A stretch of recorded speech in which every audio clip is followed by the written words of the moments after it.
رب اشرح لي صدري ويسر لي أمري واحلل عقدة من لساني يفقهوا قولي رب زدني علما سبحانك لا علم لنا إلا ما علمتنا إنك أنت العليم الحكيم اللهم إنا نعوذ بك من الشك والشرك والرياء وبدعة آمین یا رب العالمین. کم و بیش کورمت ڈاکٹر صاحب نے یور تشریف آوری برونہ اس کرو یہ بابرکت مجلس ہند آغاز اور ڈاکٹر صاحبن پنن بچیچ ذکرہ she will recite few verses from the Holy Quran. Zikra, the doctor of Dr. Zakir Naik.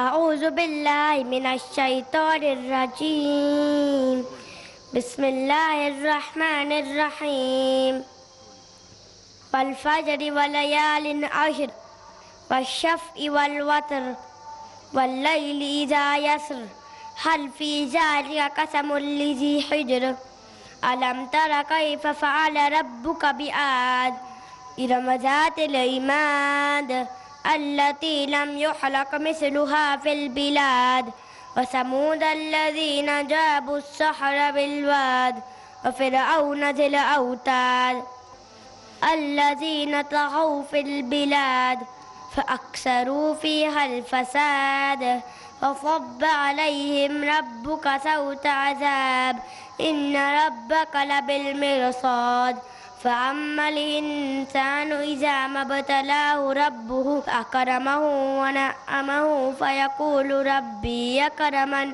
وأما إذا ما ابتلاه فقدر عليه رزقه فيقول ربي أهانن كلا بل لا تكرمون اليتيم ولا تحاضون على طعام المسكين وتأكلون التراث أكلا لما وتحبون المال حبا جما كلا إذا دكت الأرض دكا دكا وجاء ربك والملك صفا صفا وجيء يومئذ بجهنم يومئذ يتذكر الإنسان وأنى له الذكرى يقول يا ليتني قدمت لحياتي فيومئذ لا يعذب عذابه أحد ولا يوثق وثاقه أحد يا أيتها النفس المطمئنة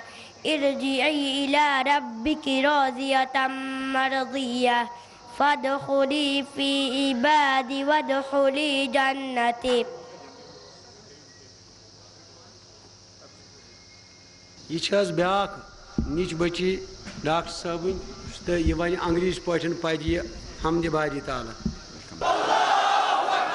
Muhammad alayhi salam sat quietly in the evening. His companions asked, "O beautiful man, why do you sit here grieving? My ummah, those who follow me, the future of their faith must be worthy till I cry.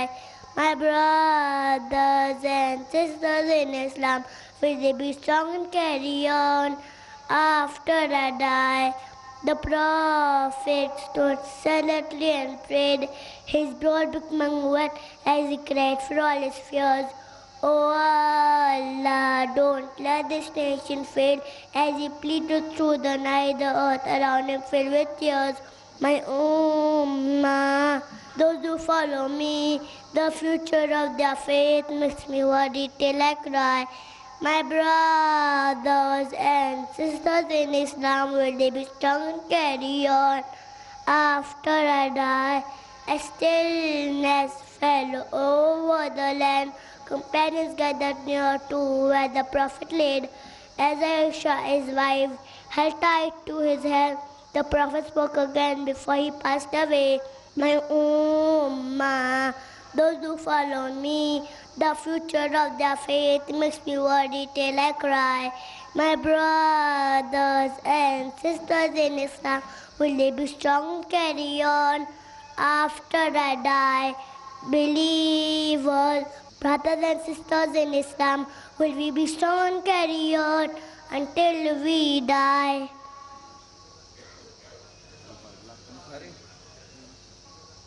یہ چھو حظ لڑکہ doctor Zakir Naik صوبن. He is the future Dr. Zakir Naik, inshallah. Alhamdulillah, wassalatu wassalam ala rasulillah wa ala alihi wa sahbihi ajma'in. Amma ba'd, fa'udhu billahi minash shaitanir rajim. Bismillahir rahmanir rahim. قال رب اشرح لي صدري ويسر لي أمري واحلل عقدة من لساني يفقهوا قولي. Respected elders and my brothers and sisters, I welcome all of you with the Islamic greetings. Assalamu alaikum wa rahmatullahi wa barakatuh. May the peace, blessing and mercy of Allah subhanahu wa ta'ala be upon all of you. The topic of my short speech is my ambition in life. When I grow up, I want to continue being a good practicing Muslim. Allah says in the glorious Quran, in Surah Nahl, chapter number 16, verse number 125, Udu ila sabili rabbika bil hikmah wal maw'izatil hasana wajadilhum billati hiya ahsan. Invite all to the way of thy Lord with wisdom and beautiful preaching, and argue with them in the ways that are best and most gracious. Allah also says in the glorious Quran, in Surah Al-Imran, chapter number 3, verse number 104, let there arise out of you a band of people calling you all, enjoining what is right and forbidding what is wrong. They are the ones to attain felicity. We have in our community full-time doctors, full-time lawyers, full-time engineers. But in this verse, Allah is asking some people to be full-time da'is. Inshallah, when I grow up, I will be a da'i of Islam. A da'i is a person who conveys the message of Islam, the Deenul Haq, the religion of truth. Inshallah, I will be a mujahid. A mujahid is a person who strives and struggles in the way of Allah subhanahu wa ta'ala. Inshallah, I will be a alim, mufassir and a muhaddis. Inshallah, I will master the language of Arabic to understand the teaching of Islam better. I will memorize, comprehend and understand the word of Allah subhanahu wa ta'ala. Inshallah, I will be a hafiz of the Quran and a qari like Sheikh Sudesh and my beloved teachers. My role model is Prophet Muhammad sallallahu alaihi wasallam. I will strive hard to follow the footsteps of Prophet Muhammad sallallahu alaihi wasallam and his sahaba, that is his companions. In the field of dawah, I would like to be like my father and further excel in it. I would like to end my talk with a Quranic verse from Surah Fusilat, chapter number 41, verse number 33.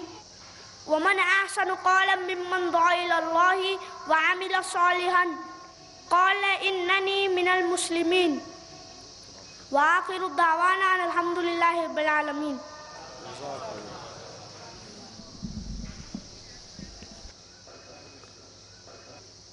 ہزاروں سال نرگس اپنی بے نوری پر روتی ہے، بڑی مشکل سے ہوتا ہے چمن میں دید ور پیدا. محترم مکرم عزیز مہمان، ملت اسلامیہ کے ایک عظیم سپوت ڈاکٹر ذاکر نائک صاحب، جن کو سننے کے لیے آپ تمام حضرات صبح سے ہی اس میدان میں جمے ہوئے. میں ان کے اور آپ کے درمیان قطعاً حائل نہ ہوتے ہوئے فوراً گزارش کروں گا اپنے محترم مہمان سے کہ وہ ڈائس پر تشریف لائے اور اپنی تقریر شروع کریں. محترم ڈاکٹر ذاکر نائک صاحب. الحمدللہ والصلاة والسلام علی رسول اللہ وعلی آلہ وصحبہ اجمعین. اما بعد، اعوذ باللہ من الشیطان الرجیم. بسم اللہ الرحمن الرحیم. وَلَقَدْ يَسَّرْنَا الْقُرْآنَ لِلذِّكْرِ فَهَلْ مِن مُدَّكِرٍ رَبِّ اشْرَحْ لِي صَدْرِي وَيَسِّرْ لِي أَمْرِي وَحْلُلْ عُقْدَةً مِّن لِّسَانِي يَفْقَهُوا قَوْلِي۔ میرے محترم بزرگ، میرے عزیز بھائیوں، السلام علیکم ورحمۃ اللہ وبرکاتہ۔ جیسے کہ آپ سب لوگ جانتے ہوں گے، میں اکثر تقریر صرف انگریزی میں کرتا ہوں، کیونکہ مولانا شوکت احمد شاہ صاحب نے مجھ سے اصرار کیا کہ یہاں بھی تقریر اردو میں ہونی چاہیے، تو میں لبیک کہا۔ اور یہ پہلی بار ہے تاریخ کے اندر میری پوری زندگی میں کہ میں نے اتنے تقریر کہیں پہ کہ میں آدھے ڈزن سے زیادہ تقریر کشمیر میں اردو میں کر چکا ہوں۔ یہ پہلی بار ہے، کیونکہ اردو زبان پہ مجھے مہارت نہیں ہے، میری ساری تعلیم انگریزی میں ہوئی، تو جو بھی غلطیاں ہوں گے اس کے لیے معذرت چاہتا ہوں۔ آپ انشاءاللہ غلطیاں کو نظر انداز کیجئے، اور تقریر کے موضوع پہ اگر زیادہ توجہ دیں گے تو انشاءاللہ شاید کچھ فائدہ ہوگا۔ آج کی اس تقریر کا موضوع ہے ایک سوال کی شکل میں، کیا قرآن کو سمجھ کر پڑھنا ضروری ہے؟ آج کی تقریر کا موضوع ہے کیا قرآن کو سمجھ کر پڑھنا ضروری ہے؟ قرآن مجید اللہ سبحانہ و تعالی کی آخری وحی اپنے آخری پیغمبر محمد صلی اللہ علیہ وسلم پہ نازل کی گئی تھی۔ قرآن مجید ساری دنیا میں سب سے بہترین کتاب ہے، وہ ساری انسانیت کے لیے ہدایت ہے۔ قرآن مجید حکمت کا فوارہ ہے، حکمت کا جھرنا ہے، اور جو لوگ نہیں مانتے ان کے لیے چیتونی ہے، ان کے لیے سختی ہے، اور جو لوگ بھٹکے ہیں ان کو سیدھی راہ دکھاتی ہے قرآن مجید۔ یہ قرآن شریف ایک ایشورنس ہے، جو لوگ کو ڈاؤٹ ہے ان کے لیے ایشورنس ہے، اور جو لوگ مشکلات میں ہیں ان کے لیے راحت ہے۔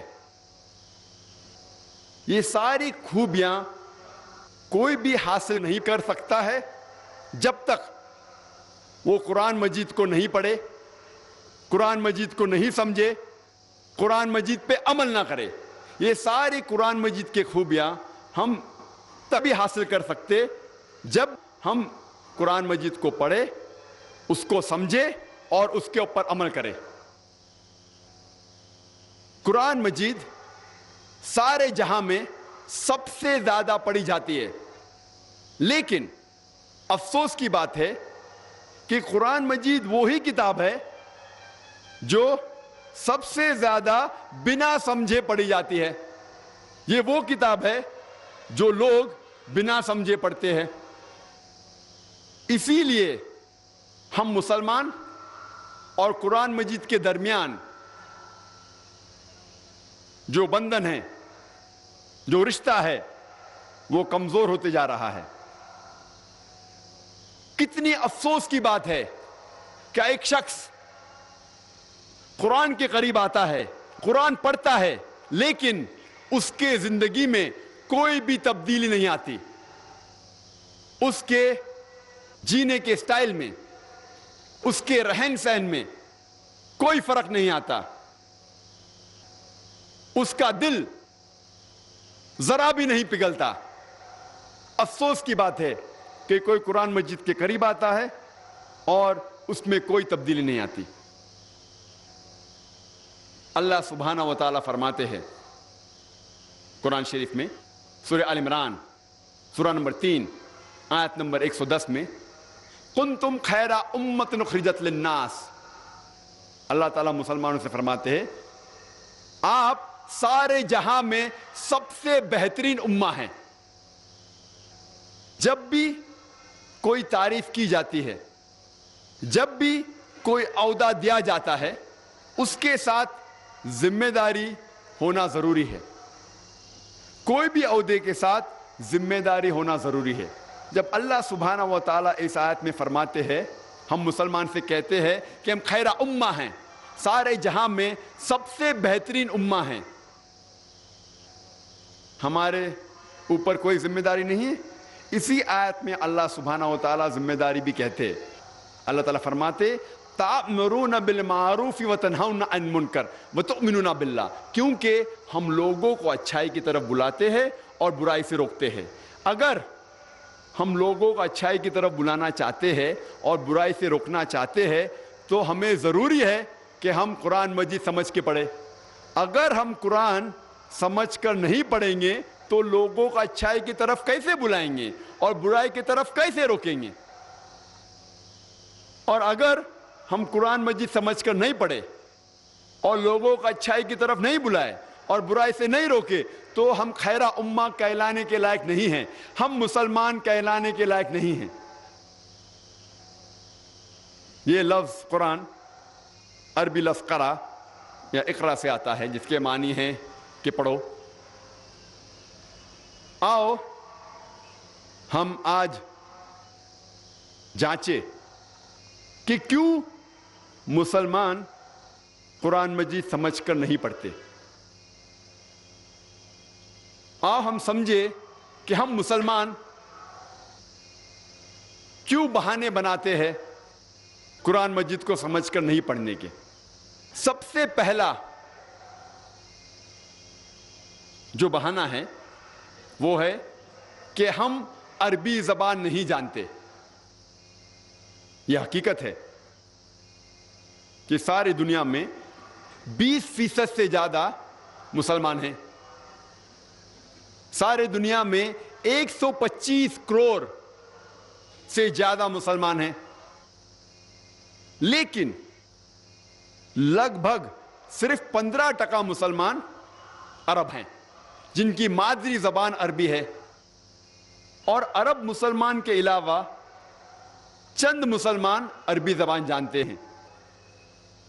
اس کے معنی 80% سے زیادہ مسلمان عربی زبان نہیں سمجھتے. جب بھی کوئی بچہ پیدا ہوتا ہے, ماں کے پیٹ کے باہر نکلتا ہے, ماں کے پیٹ میں سے نکلتا ہے, وہ کوئی بھی زبان نہیں جانتا.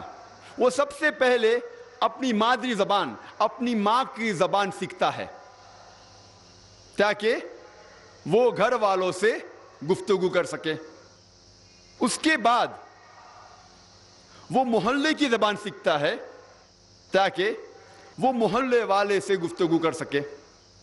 پھر جب وہ تعلیم حاصل کرتا ہے اسکول میں یا کالج میں, جس زبان میں تعلیم حاصل کرتا ہے اس زبان کو سیکھتا ہے. ہر انسان کم از کم 2 یا 3 زبان سمجھ سکتا ہے.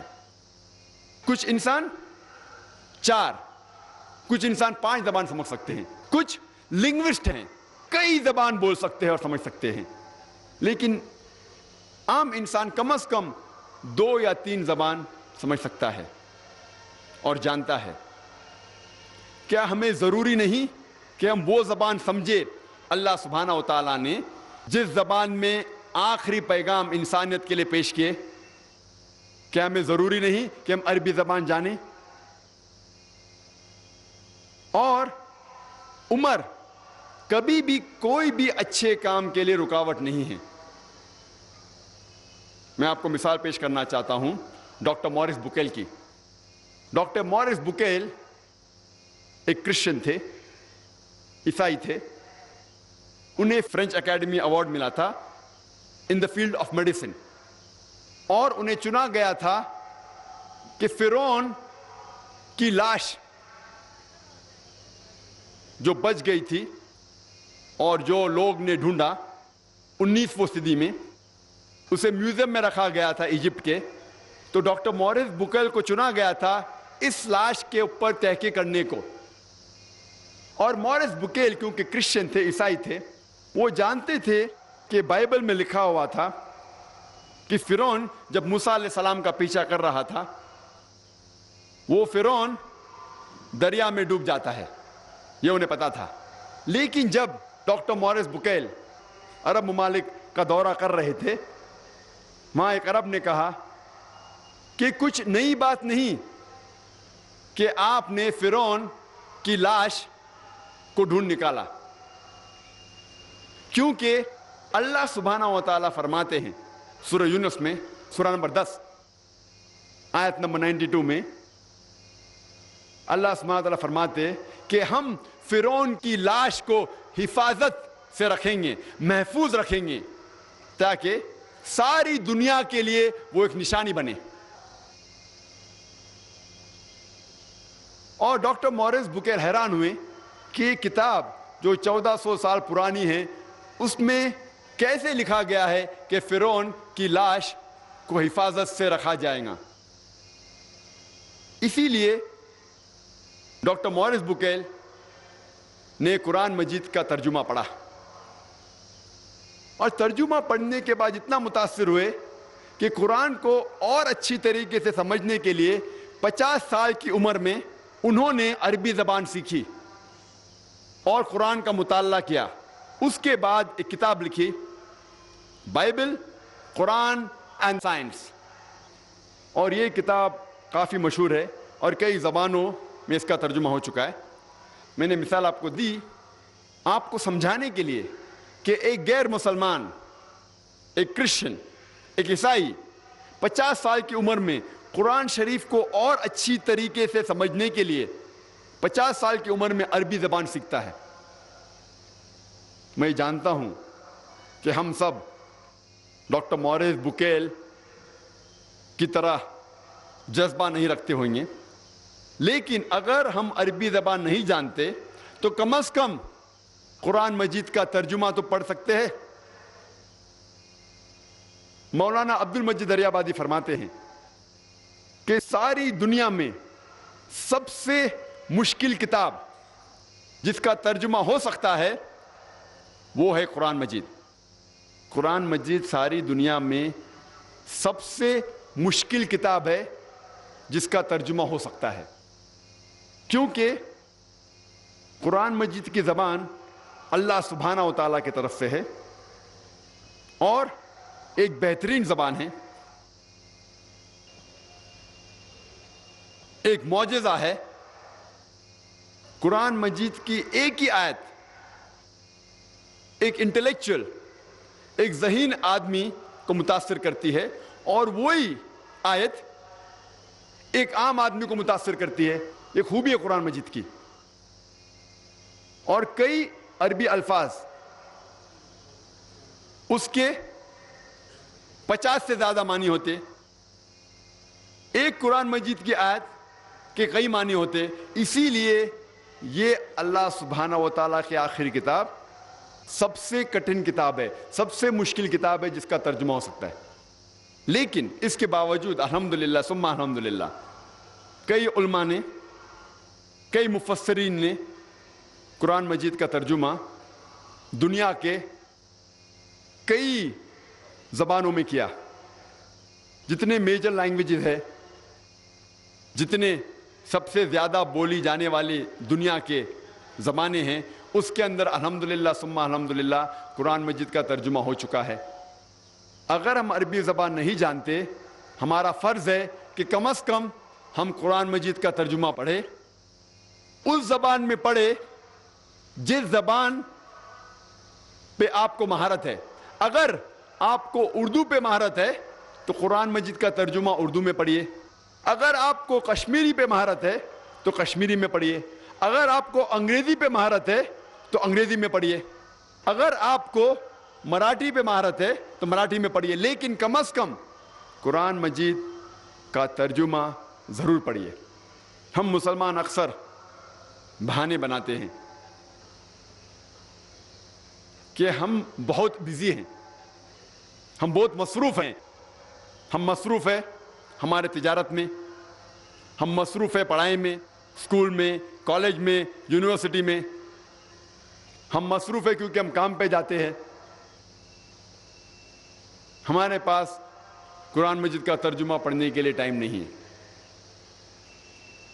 ہم سب بھی جانتے ہیں کہ جو بھی وقت ہم اسکول میں لگاتے ہیں یا کالج میں یا یونیورسٹی میں، ہم سینکڑوں کتابیں پڑھتے ہیں اور کئی کتابیں حفظ کر لیتے ہیں. ایگزامینیشن میں بیٹھنے کے پہلے کئی کتابیں ہم حفظ کر لیتے ہیں. کیا ہمارے پاس قرآن مجید پڑھنے کا ٹائم نہیں ہے؟ اگر آپ قرآن مجید پڑھیں گے اس کا ترجمہ چند دنوں میں آپ پڑھ سکتے ہیں. لیکن محمد صلی اللہ علیہ وسلم فرماتے ہیں حدیث ترمذی کی کہ جو کوئی 3 دن سے کم وقت میں قرآن مجید پڑھتا ہے وہ قرآن مجید کو سمجھ کے نہیں پڑھتا. تو اگر آپ سکون سے پڑھیں گے تو انشاءاللہ کم از کم 7 دن میں قرآن مجید کا ترجمہ پڑھ سکتے ہیں. اگر آپ روز 1 جز 1 پارہ پڑھیں گے تو 1 مہینے میں آپ قرآن مجید ختم کر سکیں گے. اور جو ڈگری آپ حاصل کرتے ہیں اسکول جا کے، کالجز اور یونیورسٹیز جا کے، یہ ڈگری آپ کو اس دنیا میں فائدہ پہنچا سکتی ہے، نہیں بھی پہنچا سکتی ہے. کیونکہ ہم جانتے ہیں کئی ڈگری والے بے کام ہیں، ان کے پاس کام نہیں ہے. لیکن اللہ سبحانہ و تعالیٰ وعدہ دیتے ہیں کہ اگر آپ اس قرآن کو سمجھ کے پڑھیں گے تو آپ کو آخرت میں ہی نہیں لیکن اس دنیا میں بھی انشاءاللہ فائدہ ہوگا. اللہ تعالیٰ فرماتے سورہ بقرہ میں سورہ نمبر 2 آیت نمبر 1 اور 2 الف لام میم ذالک الکتاب لا ریب فیہ. الف لام میم، یہ وہ کتاب ہے جس میں کوئی شک نہیں جو تقوی رکھتے ہیں. اور اللہ تعالیٰ کئی آیت میں فرماتے کہ اس قرآن مجید میں آپ کے لیے کئی فائدے ہیں. مثال کے طور پہ اگر آپ کا کوئی قریب دوست فرانس سے آتا ہے اور آپ کے ساتھ کشمیر میں اس کشمیر کو دیکھنے کے لیے آتا ہے، کیونکہ وہ سنا ہوتا ہے کہ کشمیر دھرتی کے اوپر ایک جنت جیسی چیز ہے. جو جنت اللہ تعالیٰ قرآن میں ذکر کرتے ہیں وہ تو کئی اچھی ہے، لیکن اگر اس دنیا میں آپ جنت دیکھنا چاہتے ہیں تو کشمیر کی سیر کرو، کشمیر کو دیکھو. تو آپ کا ایک قریب دوست فرانس سے آتا ہے اور کشمیر کی سیر کرتے ہوئے اننت ناگ اسلام آباد بھی آتا ہے اور آپ کے ساتھ 1 ہفتے ساتھ میں گزارتا ہے، آپ کے گھر میں رہتا ہے، آپ کا بہت قریب دوست ہے. 1 ہفتے آپ کے ساتھ رہتا ہے، پھر کشمیر گھومتا ہے، پھر واپس چلے جاتا ہے. وہ دوست اس کو فرینچ زبان پہ مہارت ہے، اردو زبان کچھ ٹوٹی پوٹی انداز سے آپ سے گفتگو کر لیتا ہے، لیکن اس کو مہارت ہے فرینچ میں. وہ جب اپنے گھر واپس لوٹ جاتا ہے فرانس سے ایک خط لکھتا ہے آپ کو، لیکن فرینچ میں لکھتا ہے. آپ جب خط کھولتے ہیں آپ کو فرینچ نہیں پتا تو آپ کیا کرتے ہیں؟ آپ کو جب آپ کا قریب دوست فرینچ میں خط لکھیں گا اور آپ کو اس کو پڑھنے نہیں آئے گا، آپ اس کو سمجھ نہیں سکیں گے، تو آپ کیا کریں گے؟ آپ کیا کریں گے؟ آپ کسی سے اس خط کا ترجمہ کریں گے. آپ ڈھونڈیں گے وہ شخص جو فرینچ جانتا ہے تاکہ وہ آپ کو اپنے دوست کا خط کا ترجمہ کر سکتا ہے. کیونکہ آپ جاننا چاہتے ہیں کہ آپ کے قریب دوست نے آپ کو خط میں کیا لکھا. آپ کوئی بھی حالت میں اس خط کا ترجمہ کریں گے اور جاننا چاہیں گے کہ آپ کے دوست نے آپ کو کیا لکھا. کیا آپ کا فرض نہیں ہوتا کہ آپ جاننا چاہیں گے آپ کے خالق، آپ کے رب اللہ سبحانہ و تعالیٰ نے اپنے آخری پیغام قرآن مجید میں کیا لکھا ہے آپ کے لیے؟ آپ جب اپنے دوست کا خط ترجمہ کرنے کے لیے محنت کریں گے، کیا آپ کا فرض نہیں بنتا کہ آپ جانیں آپ کے خالق، آپ کے رب، آپ کے اللہ سبحانہ و تعالیٰ نے آپ کے لیے کیا پیغام لکھا؟ ہمیں قرآن شریف کا ترجمہ کرنے کی ضرورت نہیں. الحمدللہ ثم الحمدللہ قرآن مجید کا ترجمہ ہو چکا ہے. آپ کو صرف ہدیہ پہ مارکیٹ میں جا کے لینا ہوگا. اور ساری جتنی اہم زبان ہیں ساری دنیا میں الحمدللہ ان زبانوں میں قرآن مجید کا ترجمہ ہو چکا ہے. ہمیں قرآن مجید کا ترجمہ پڑھنا چاہیے وہ زبان میں جس زبان میں آپ کو مہارت ہے. اور اکثر مسلمان سمجھتے ہیں کہ یہ قرآن صرف مسلمانوں کے لیے ہے اور یہ قرآن مجید غیر مسلمانوں کو نہیں دینا چاہیے. یہ ہماری غلط فہمی ہے, ہمارا وہم ہے, کیونکہ اللہ سبحانہ و تعالیٰ فرماتے ہیں قرآن شریف میں سورہ ابراہیم میں سورہ نمبر 14 آیت نمبر 1 الف لام را, یہ کتاب نازل کی گئی تھی محمد صلی اللہ علیہ وسلم پہ تاکہ وہ ساری انسانیت کو اندھیرے سے روشنی میں لے آئے. قرآن مجید میں یہ نہیں لکھا ہوا ہے کہ قرآن مجید صرف مسلمان یا صرف عربوں کے لیے ہے. یہاں اللہ تعالیٰ فرماتے ہیں یہ قرآن شریف محمد صلی اللہ علیہ وسلم پہ نازل کی گئی تھی تاکہ وہ انسانیت کو اندھیرے سے روشنی میں لے کے آئے. اللہ تعالیٰ فرماتے ہیں سورہ ابراہیم میں سورہ نمبر 14 آیت نمبر 52 میں آیت نمبر 52 میں کہ یہ قرآن مجید ساری انسانیت کے لیے پیغام ہے اور ان کے لیے جو سمجھتے ہیں, اور ان سے کہہ دو کہ اللہ سبحانہ و تعالیٰ ایک ہے اور سمجھنے والے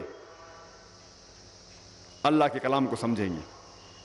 اللہ تعالیٰ فرماتے ہیں سورہ بقرہ میں سورہ نمبر 2 آیت نمبر 185 اللہ تعالیٰ فرماتے رمضان وہ مہینہ ہے جس میں قرآن شریف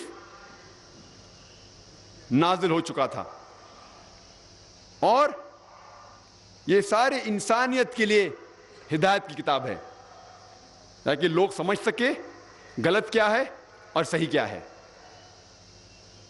قرآن میں لکھا ہوا ہے کہ قرآن صرف مسلمانوں یا عربوں کے لیے ہدایت نہیں, سارے انسانیت کے لیے ہدایت ہے. اللہ تعالیٰ فرماتے ہیں سورہ الزمر میں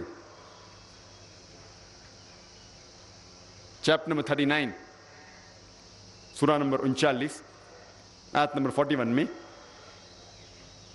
کہ ہم نے قرآن نازل کی محمد صلی اللہ علیہ وسلم پہ یہ کتاب تاکہ وہ ہدایت دے انسانوں کو. قرآن میں یہ نہیں لکھا ہے کہ صرف مسلمان یا عربوں کو ہدایت دے, سارے انسانیت کو ہدایت دے. اور ہمارے آخری پیغمبر محمد صلی اللہ علیہ وسلم صرف عربوں یا صرف مسلمانوں کے لیے نہیں بھیجے گئے تھے. اللہ تعالیٰ فرماتے ہیں سورہ انبیاء میں سورہ نمبر 21 آیت نمبر 107 میں وَمَا أَرْسَلْنَاكَ إِلَّا رَحْمَةً لِلْعَالَمِينَ, ہم نے تمہیں نہیں بھیجا لیکن صرف ایک رحمت ساری انسانیت کے لیے, سارے جہاں کے لیے. اللہ تعالیٰ فرماتے ہیں وَمَا أَرْسَلْنَاكَ إِلَّا كَافَّةً لِلنَّاسِ بَشِيرًا وَنَذِيرًا, کہ ہم نے تم کو بھیجا ایک پیغمبر سارے انسانیت کے لیے تاکہ آپ لوگوں کو اچھائی کی طرف بلائے اور برائی سے روکے. لیکن اکثر لوگ اب بھی نہیں جانتے.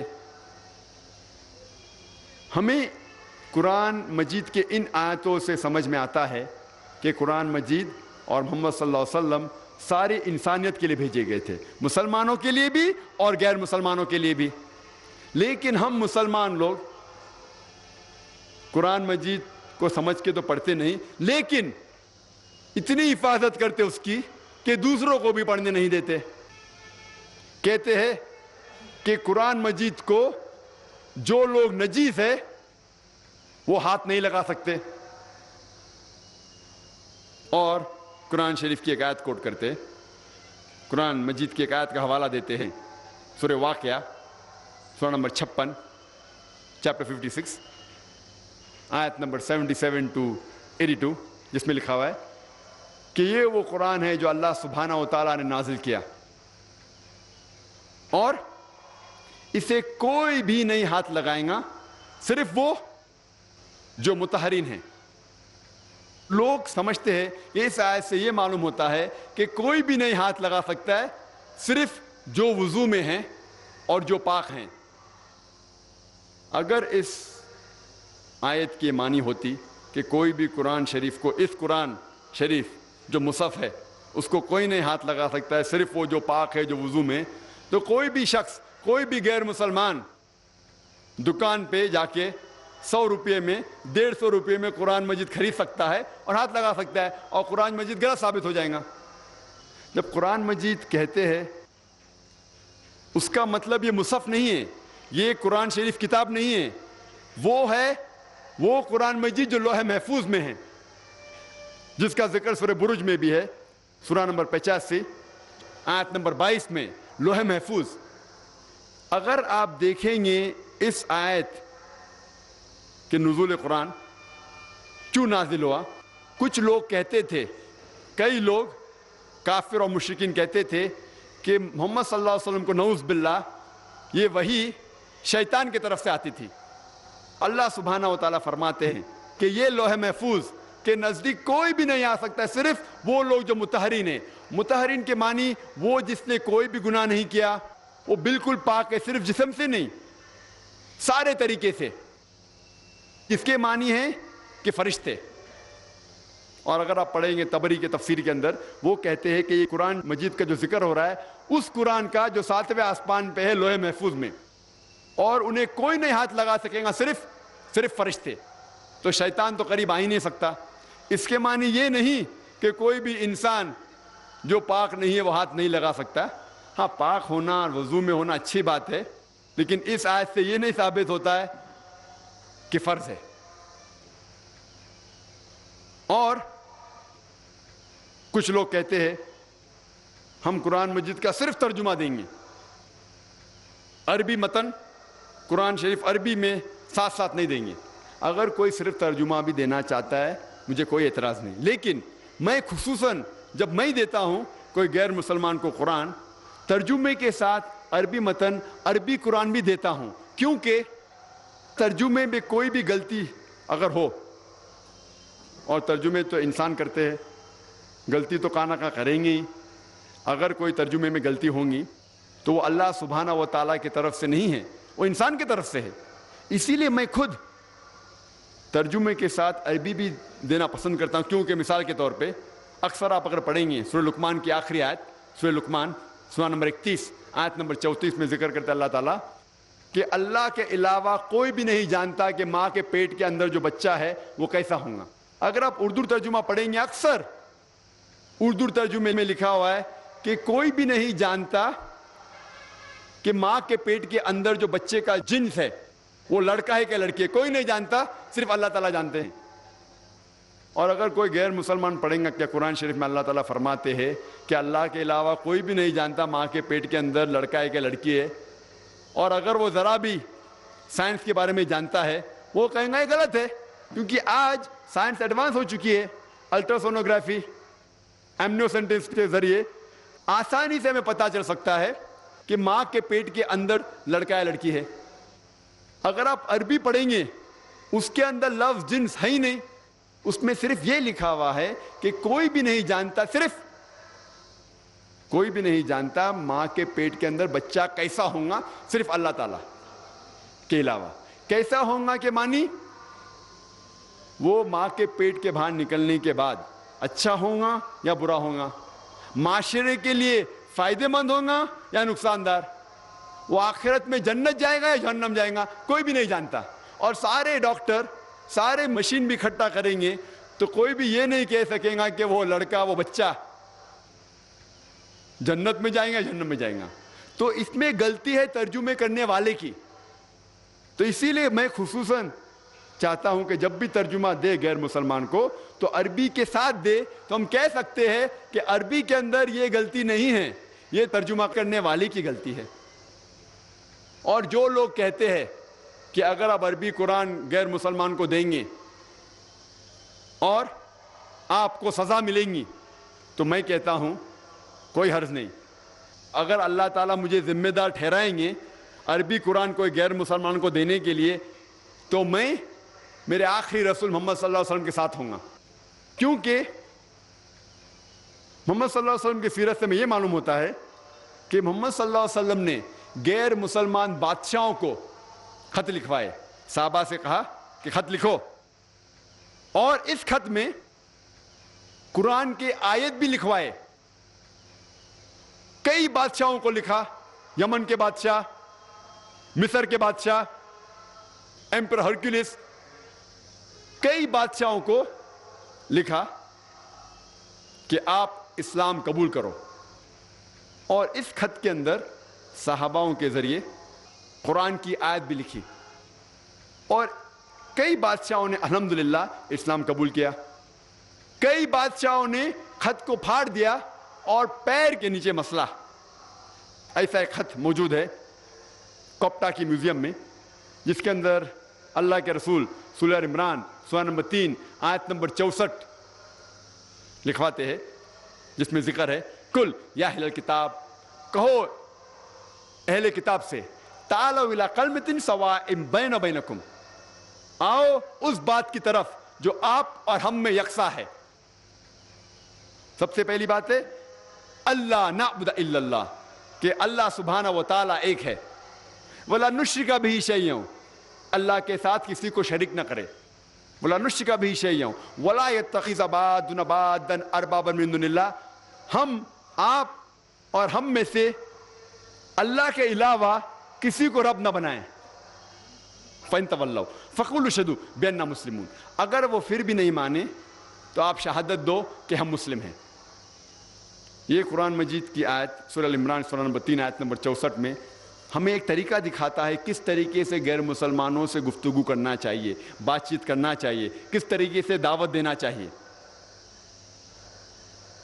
اگر اللہ سبحانہ و تعالیٰ مجھے ذمہ دار ٹھہرائیں گے تو میں محمد صلی اللہ علیہ وسلم کے ساتھ ہوں گا. اور میں آپ سے ایک سوال پوچھنا چاہتا ہوں. آج دنیا میں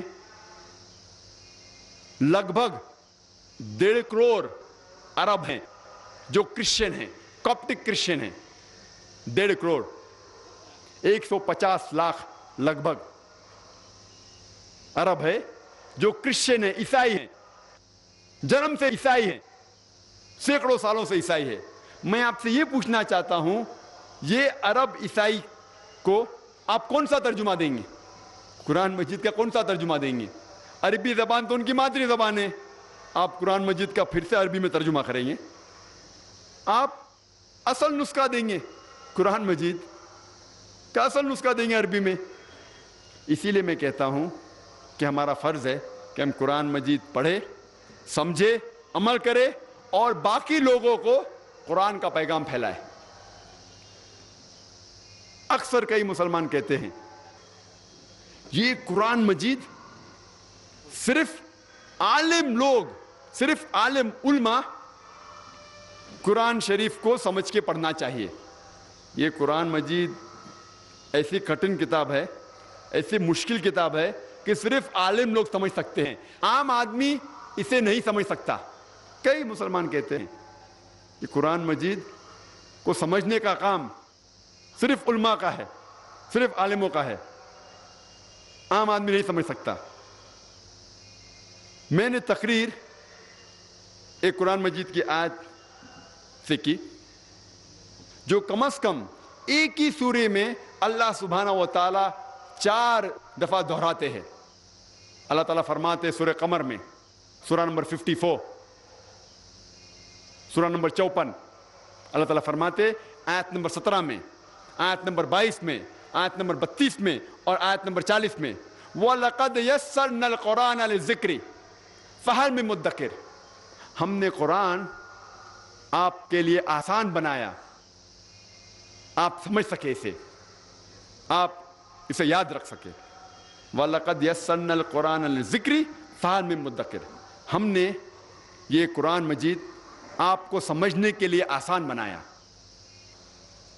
آپ میں سے کون شخص اس کی بات نہیں مانیں گا؟ جب اللہ سبحانہ و تعالیٰ کئی آیتوں میں فرماتے ہیں کہ ہم نے قرآن آپ کو سمجھنے کے لیے آسان بنایا، آپ اللہ تعالیٰ کی بات مانیں گے یا وہ مسلمان کی جو کہتے صرف علماء کے لیے ہے؟ اور اللہ سبحانہ و تعالیٰ کئی آیت میں فرماتے سورہ بقرہ میں بھی لعلکم تعقلون، پھر آپ نہیں سمجھو گے؟ یعنی اللہ تعالیٰ چاہتا ہے کہ آپ قرآن مجید سمجھ کے پڑھو، لیکن اللہ سبحانہ و تعالیٰ اس کے ساتھ میں یہ بھی فرماتے ہیں سورہ نحل میں سورہ نمبر 16 آیت نمبر 43 میں، اور سورہ انبیاء سورہ نمبر 21 آیت نمبر 7 میں اللہ تعالیٰ فرماتے فَاسْأَلُوا أَهْلَ الذِّكْرِ إِن كُنتُمْ لَا تَعْلَمُونَ، اگر آپ نہیں کچھ چیز کو سمجھتے ہیں تو ان سے پوچھئے جس کے پاس علم ہے۔ اگر آپ قرآن مجید کا ترجمہ پڑھ رہے ہیں اور چند آیت آپ کو نہیں سمجھ میں آتی تو اللہ تعالیٰ فرماتے ہیں فَاسْأَلُوا أَهْلَ الذِّكْرِ إِن كُنتُمْ لَا تَعْلَمُونَ، اگر آپ کو نہیں سمجھ میں آتا ہے تو ان سے پوچھئے جن کے پاس علم ہے۔ اگر آپ قرآن مجید کی آیت پڑھتے ہیں جس کے اندر سائنس کا ذکر ہے، آپ کس سے پوچھیں گے؟ آپ اگر قرآن مجید کی آیت پڑھتے ہیں جس میں ذکر ہے سائنس کے بارے میں، آپ کس سے پوچھیں گے؟ حجام سے پوچھیں گے؟ موچی سے پوچھیں گے؟ آپ پوچھیں گے سائنٹسٹ سے، کیونکہ سائنٹسٹ سائنس کے میدان میں عالم ہے۔ اگر قرآن مجید کوئی بیماری کے بارے میں ذکر کر رہا ہے تو آپ کس سے پوچھیں گے؟ آپ ڈاکٹر سے پوچھیں گے، کیونکہ ڈاکٹر میڈیسن کے فیلڈ میں بیماری کے میدان میں ماہر ہے۔ اگر آپ جاننا چاہتے نزول قرآن یہ آیت کب نازل ہوئی تو آپ پوچھیں گے اس عالم سے جو دارالعلوم میں 7 سال یا 14 سال پڑھا ہوا ہے۔ تو قرآن شریف میں یہ ذکر آتا ہے کہ ان سے پوچھئے جو اس میدان کا عالم ہے۔ اگر آپ قرآن شریف پڑھتے ہیں، آپ کچھ سمجھ میں نہیں آتا ہے تو ان سے پوچھئے جس کے پاس اس کے بارے میں علم ہے۔ میں آپ کو ایک مثال دینا چاہتا ہوں۔ کچھ 20 سال پہلے کچھ عرب تھے جو قرآن مجید میں جتنی بھی آیت ہے جو ایمبریولوجی کے بارے میں ذکر کر رہی ہے، ایمبریولوجی کا مطلب کہ ماں کے پیٹ کے اندر کیسا بچہ بڑا ہوتا ہے، اسے کہتے ہیں انگریزی میں ایمبریولوجی۔ تو جتنی بھی آیت کے اندر ذکر ہوتا ہے ماں کے پیٹ کے اندر کس طریقے سے بچہ بڑا ہوتا ہے، اسے کہتے ہیں ایمبریولوجی۔ اس کی ساری آیتوں کا ترجمہ لے کے وہ جاتے پروفیسر کیت مور کے پاس، اور اس وقت کیت مور ساری دنیا کے سب سے ماہر ایمبریولوجسٹ تھے۔ وہ head of the department of anatomy in the university of Toronto, Canada کے تھے۔ وہ غیر مسلمان تھے، عیسائی تھے، لیکن اللہ تعالیٰ فرماتا ہے ان سے پوچھے جو ماہر ہے، بھلے مسلمان ہے غیر مسلمان ہے۔ تو یہ عرب انہیں قرآن مجید کا ترجمہ پیش کرتے ہیں جس میں ذکر آتا ہے کس طریقے سے ماں کے پیٹ کے اندر بچہ بڑا ہوتا ہے، اور جب وہ ترجمہ پڑھتے ہیں کئی آیتوں کا، پروفیسر کیت مور کہتے ہیں کہ اکثر جتنی بھی آیت قرآن مجید میں ہیں وہ ابھی ماڈرن ایمبریولوجی سے بالکل ملتی جلتی ہے، لیکن چند آیتیں ہیں جس کے بارے میں نہیں کہہ سکتا ہوں کہ صحیح ہے، میں یہ بھی نہیں کہہ سکتا ہوں کہ غلط ہے کیونکہ میں خود نہیں جانتا۔ اور 2 آیتیں اس میں سے یہ تھی جو سب سے پہلے نازل کی گئی تھی سورہ اقرا سے یا سورہ علق سے، سورہ نمبر 96 آیت نمبر 1 اور 2، جس میں اللہ تعالیٰ فرماتے ہیں اقرا بسم ربک الذی خلق خلق الانسان من علق، پڑھو اللہ کے نام سے جس نے انسان کو بنایا ہے خون کے لوتڑے سے، لیچ سے، جوک سے۔ پروفیسر کیت مور نے کہا میں نہیں جانتا کہ بچہ جب ماں کے پیٹ کے اندر بڑا ہوتا ہے تو سب سے پہلے لیچ کی طرح دکھتا ہے، لیچ، جوک جو خون چوستا ہے۔ تو پروفیسر کیت مور اپنے لیبارٹری کے اندر گئے اور ایک بہت پاورفل مائکروسکوپ کے اندر دیکھا کہ ماں کے پیٹ کے اندر جو بچہ انیشیل سٹیج جو ہوتا ہے، ایک دم پہلی منزل کو مائکروسکوپ کے اندر دیکھتے ہیں اور جوک کی تصویر سے ملاتے ہیں اور حیران ہو جاتے ہیں کہ ہو بہو دونوں ایک دم یکساں ہے۔ اور جب انہیں لگ بھگ 80 سوال پوچھے گئے ایمبریولوجی کے بارے میں تو انہوں نے کہا اگر آپ یہ سوال مجھے 30 سال پہلے پوچھے ہوتے، یعنی آج سے 50 سال پہلے، تو 50% سے زیادہ اس کے جواب نہیں دے سکتا تھا، کیونکہ ایمبریولوجی ایک ایسا سبجیکٹ ہے میڈیسن کا، ایک ایسا برانچ ہے جو ابھی چند سالوں میں کچھ ترقی کیا، اور جو بھی کچھ نئی چیز انہیں ملے پروفیسر کیت مور کو قرآن اور حدیث کے ذریعے، انہوں نے اپنی نئی کتاب ڈیولپنگ ہیومن 3 ایڈیشن میں انکارپوریٹ کیا، اس کے اندر داخل کی، اور اس کتاب کو نمبر 1 ایوارڈ ملا، سب سے بہترین کتاب جو ایک ڈاکٹر نے لکھی اس سال میں، اور اس کتاب کا ترجمہ الحمدللہ کئی زبانوں میں کیا گیا تھا۔ اور پروفیسر کیت مور نے کہا مجھے کوئی اعتراض نہیں یہ ماننے کے لیے کہ قرآن مجید خدا کی کتاب ہے، اور مجھے کوئی اعتراض نہیں یہ ماننے کو کہ محمد صلی اللہ علیہ وسلم اس خدا کے آخری پیغمبر ہے۔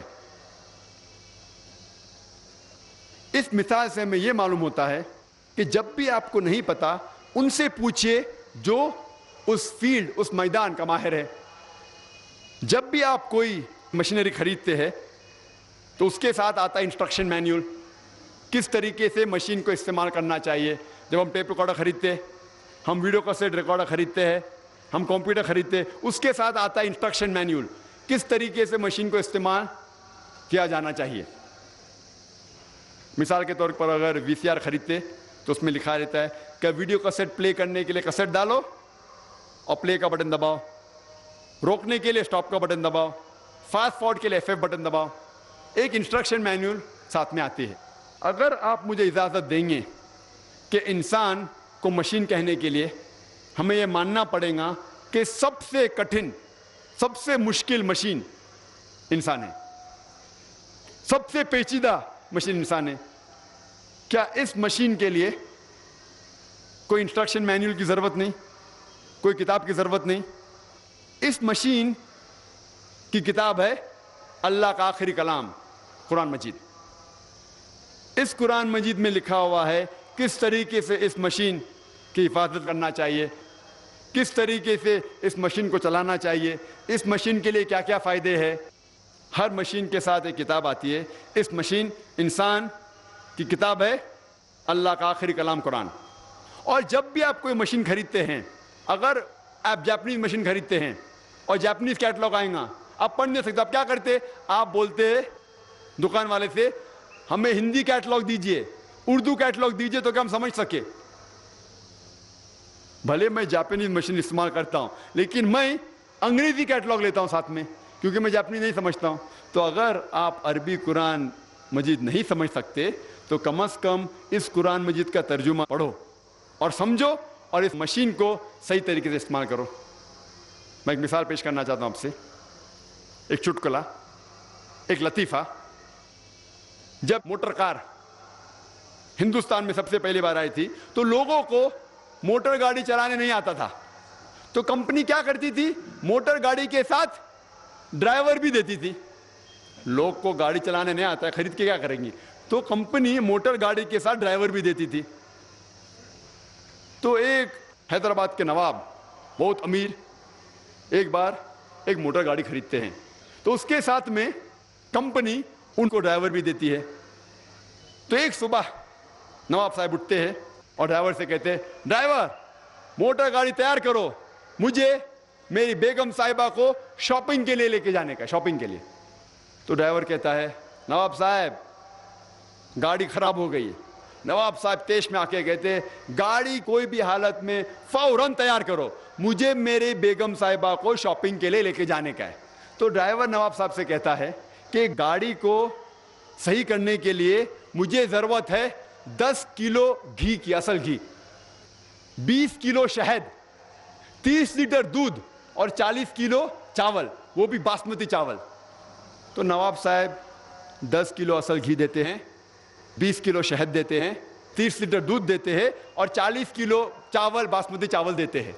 وہ ڈرائیور سب چیز لیتا ہے، اپنی بیگم صاحبہ کو دے دیتا ہے اور 15 منٹ میں گاڑی پھر سے اچھی ہو جاتی ہے۔ میں آپ سے یہ پوچھنا چاہتا ہوں آج کی تاریخ میں اگر آپ کا ڈرائیور کہے گا کہ مجھے گاڑی صحیح کرنے کے لیے 10 کلو گھی چاہیے، 20 کلو شہد چاہیے، 30 لیٹر دودھ چاہیے، 40 کلو باسمتی چاول چاہیے، تو آپ کیا کریں گے؟ کیا کریں گے؟ کیا کریں گے؟ ہاں؟ نہیں دیں گے۔ کیا کریں گے؟ ماریں گے۔ کوئی کہتا ہے نہیں دیں گے، کوئی کیا پیٹیں گے، کوئی کیا لات مار کے بھگا دیں گے۔ کیوں؟ بھلے ہم گاڑی ریپیئر کرنا نہیں جانتے لیکن کم از کم اتنا تو جانتے ہیں کہ گاڑی دودھ سے نہیں چلتی, چاول سے نہیں چلتی, گاڑی شہد سے نہیں چلتی.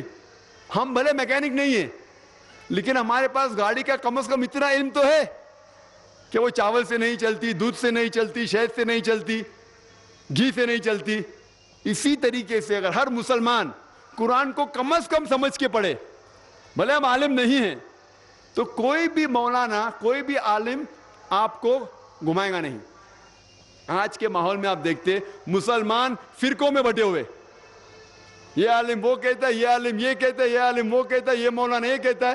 اگر ہم مسلمان قرآن مجید کو سمجھ کے پڑھے تو کوئی بھی مولانا آپ کو گھمائے گا نہیں, کوئی بھی مولانا آپ کو گمراہ نہیں کریں گا. یہ آج مسلمانوں کی حالت جو ہے, سب جگہ مسلمان پیٹے جا رہے کیونکہ ہم قرآن مجید سمجھ کے نہیں پڑھتے. اگر ہم قرآن مجید سمجھ کے پڑھے اور اکٹھا ہوں گے تو انشاءاللہ ہم مسلمانوں کے بیچ کوئی فرقہ نہیں ہوگا. اللہ تعالیٰ فرماتے سورہ عمران میں سورہ نمبر 3 آیت نمبر 103 میں وَاعْتَصِمُوا بِحَبْلِ اللَّهِ جَمِيعًا وَلَا تَفَرَّقُوا, آپ اللہ کی رسی کو مضبوطی سے پکڑیے اور آپس میں فرقے مت بنائیے. اللہ کی رسی کیا ہے؟ قرآن مجید. اللہ کی رسی ہے قرآن مجید اور محمد صلی اللہ علیہ وسلم کی صحیح حدیث. اگر ہم قرآن مجید اور صحیح حدیث کو مضبوطی سے پکڑیں گے اور آپس میں فرقے نہیں بنائیں گے, انشاءاللہ ہم پھر سے دنیا کی اونچائی پہ پہنچیں گے انشاءاللہ. اور کئی لوگ ہیں جو یہ بھی کہتے ہیں کہ قرآن مجید کو عربی میں پڑھنا بالکل ضروری نہیں ہے, صرف ترجمہ پڑھو کافی ہے. یہ اس طرف جا رہے ہیں. ایک مسلمان اس طرف جا رہے جو قرآن مجید کو سمجھ کے پڑھو ہی مت, اور دوسرے طرف جو بہت ماڈرن مسلمان ہیں بولتے عربی میں پڑھ کے فائدہ کیا ہے. اللہ تعالیٰ فرماتے سورہ نساء میں سورہ نمبر 4 آیت نمبر 171 لا تغلوا فی دینکم, آپ دین کے اندر جاستی مت کیجئے, مطلب دائرے کے باہر مت جائیے, دائرے میں رہیے. Do not commit excesses. عربی پڑھنے کے بھی فائدے ہیں. اللہ تعالیٰ فرماتا ہے سورہ عنکبوت میں سورہ نمبر 29 آیت نمبر 45, اللہ تعالیٰ فرماتے اتلو ما اوحی الیک من الکتاب, آپ پڑھو اس آیت کو جو اللہ تعالیٰ نے نازل کی اس کتاب میں. یعنی پڑھنا بھی عربی میں آپ کو فائدے پہنچائیں گا. اللہ کے نبی محمد صلی اللہ علیہ وسلم فرماتے ہیں حدیث ترمذی کی حدیث نمبر 1003, جہاں اللہ کے رسول فرماتے ہیں کہ جو کوئی ایک حرف قرآن شریف کا پڑھتا ہے اسے 10 ثواب ہے. اللہ ایک حرف نہیں, الف ایک حرف ہے, لام ایک حرف ہے, ہاں ایک حرف ہے. اگر آپ اللہ کہیں گے تو آپ کو 30 ثواب ملیں گا. عربی قرآن پڑھنے کے بھی ثواب ہے, لیکن یہ 10 ثواب ہم اتنے غلطیاں کرتے ہیں, ہر روز اتنے گناہ کرتے ہیں کہ 10 ثواب کافی ہے ہمیں جنت لے کے جانے کے لیے. یہ 10 ثواب کافی ہے, ہمیں اور ثواب چاہیے. اگر آپ قرآن شریف پڑھیں گے اور سمجھیں گے اور عمل کریں گے تو سینکڑوں گنا زیادہ ثواب ملیں گے آپ پہ. حدیث میں آتا ہے ابن ماجہ کی چیپٹر نمبر 16 حدیث نمبر 219, جو اللہ کے رسول کہتے ہیں یا ابو در, تم اگر ایک آیت کو سمجھو گے وہ 100 رکعت نفل سے بہتر ہے. اللہ کے رسول فرماتے یا ابو در, تم اگر ایک قرآن کی آیت کو سمجھو گے وہ 100 رکعت صلاح, نوافل صلاح سے بہتر ہے. اور ایک رکعت میں کم از کم سورہ فاتحہ تو پڑھنا چاہیے آپ کو, کم از کم 7 آیتیں ہیں. 100 رکعت میں کم از کم 700 آیتیں ہیں. تو اللہ کے رسول فرماتے ایک آیت کو سمجھ کے پڑھنا, سمجھنا 700 آیت کی تلاوت کرنے سے بہتر ہے. یعنی سمجھنا 700 گنا صرف تلاوت سے بہتر ہے. اللہ کے رسول فرماتے ابن ماجہ میں اور یہ صحیح حدیث ہے. ہم لوگ سے پوچھتے ہیں قرآن شریف کیوں نازل کیا گیا ہے, تو لوگ کہتے جب اوپننگ سرمنی ہوتی نا, اوپننگ سرمنی آفس کی, تو قرآن شریف پڑھنے کا. جب گھر کا افتتاح ہوتے تو قرآن شریف پڑھنے کا. جب کوئی مر گیا تو قرآن خوانی کرتے. تو قرآن شریف نازل کیا گیا تھا قرآن خوانی کے لیے. اور لوگ کرتے ختم قرآن, ختم قرآن 1 2 3 ختم قرآن کا رمضان میں 3 بار 4 بار 10 بار. الحمدللہ آپ کو ثواب ملے گا, انشاءاللہ ملے گا. لیکن اگر آپ رمضان میں 2 بار ختم قرآن کرتے ہیں, میری یہ رائے رہے گی کہ 1 بار عربی میں پڑھو اور 1 بار ترجمہ پڑھو, وہ بہتر ہے. کم از کم سمجھ میں تو آئیں گا آپ کو. اور اگر آپ چاہتے ہیں کہ اوپننگ سرمنی میں قرآن خوانی ہو یا افتتاح ہو گھر کا تو قرآن خوانی ہو, کوئی مر جاتا قرآن خوانی. میں کوئی قرآن کی آیت میں صحیح حدیث میں نہیں جانتا ہوں کہ محمد صلی اللہ علیہ وسلم یا صحابہ کوئی مر جاتا تو قرآن پڑھتے تھے یا کوئی افتتاح کے لیے قرآن پڑھتے تھے. اگر آپ کو قرآن پڑھنے کا ہی ہے تو میں یہ کہتا ہوں کہ آپ قرآن اگر پڑھتے ہیں 100 مائل کی سپیڈ کے اوپر, 30 لوگ کو بلاتے اور 1 گھنٹے میں ختم کرتے, تو میں کہتا ہوں کہ 2 گھنٹے کے لیے بلاؤ, عربی بھی پڑھو ترجمہ بھی پڑھو. نہیں تو 30 کے بدلے 60 لوگ کو بلاؤ. ایک آدمی اگر 1 پارہ پڑھتا ہے تو ایک آدمی کو بولا آدھا پارہ پڑھو عربی میں اور آدھا پارہ ترجمہ پڑھو. کم از کم وہ قرآن تو پڑھنا حدیث میں لکھا نہیں, لیکن کم از کم اگر آپ ترجمہ پڑھیں گے تو آپ کو علم تو حاصل ہوگا اور انشاءاللہ کچھ چیز کے اوپر عمل تو کریں گے. تو قرآن کو سمجھ کے پڑھنا بہت ضروری ہے, بہت ضروری ہے. اور ایک مثال میں پیش کرتا ہوں کہ اگر آپ فرانس جاتے ہیں ایک ڈگری حاصل کرنے کے لیے, BSc کی ڈگری, آپ فرینچ نہیں جانتے, آپ کلاس اٹینڈ کرتے ہیں, کلاس اٹینڈ کرتے ٹیچر استاد آپ کو پی دیتا ہے, پریزنٹ بولتے ہیں حاضر ہے, حاضر ہے تو پی لکھتا ہے, present, P four present, English میں پریزنٹ. آپ پورا سال پریزنٹ رہتے, پی ملتا ہے آپ کو, آپ خوش ہے. جب ایگزامینیشن آتا ہے تو کوشچن پیپر, سوال کا جو پیپر ہوتا ہے وہ آپ کو فرینچ میں ملتا ہے, آپ کو فرینچ نہیں آتی, آپ کچھ سمجھ نہیں سکتے, لیکن ایگزامینیشن میں بھی آپ کو پریزنٹ ملتا ہے, پی. کیا آپ جواب دے سکیں گے پیپر کا؟ آپ کچھ سوال ہی نہیں سمجھے تو جواب کیا دیں گے؟ تو یہ پی جو ہے وہ پریزنٹ کے لیے, پاس کے لیے نہیں, آپ ایگزامینیشن میں فیل ہو جائیں گے. تو آپ صرف قرآن شریف عربی سے پڑھیں گے, آپ کو پی ملے گا, لیکن وہ پی پاس کے لیے نہیں ہے, پریزنٹ کے لیے, موجود, حاضر. ہمیں غلط فہمی ہے کہ ہم پڑھیں گے تو ہم جنت میں جائیں گے. صرف پڑھنا کافی نہیں ہے, پڑھ کے سمجھو اور قرآن مجید پہ عمل کرو تو انشاءاللہ آپ جنت میں جائیں گے.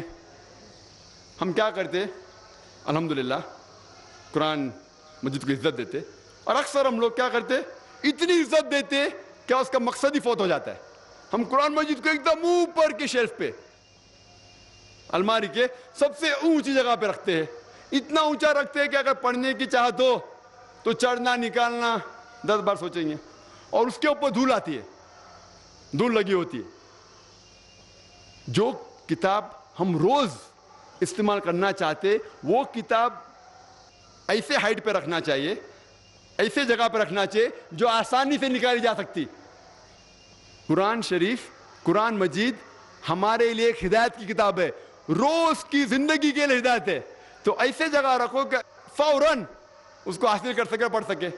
کچھ لوگ قرآن مجید کو کپڑے میں, مخمل کے کپڑے میں اتنا ٹائٹ باندھ کے رکھتے ہیں کہ جب پڑھنے کا شوق ہوا تو بولیں گے ارے کھولنے کے لیے 5 منٹ, باندھنے کے لیے 10 منٹ, میرے پاس تو صرف 10 منٹ ہے, جان دو نہیں پڑھوں گا. عزت دینا چاہیے, الحمدللہ اچھی بات ہے, لیکن صرف اوپر کی عزت اور دل میں عزت میں کوئی فائدہ نہیں. ہم قرآن مجید کو ہاتھ لگانے کے پہلے 1000 چیز سوچتے, جیسا کہ وہ RDX بم میں پھٹ جائیں گا.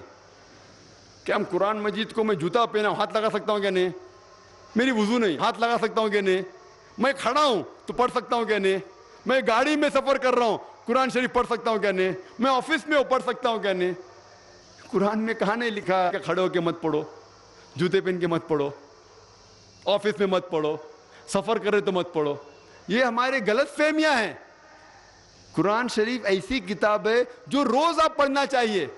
عزت دیجئے الحمدللہ اچھی بات ہے, میں نہیں کہتا مت دیجئے, اتنی مت دیجئے کہ اس کا مقصد فوت ہو جائے. میں پڑھنا چاہتا ہوں لیکن میں جوتے پہنا ہونا تو نہیں پڑھوں گا.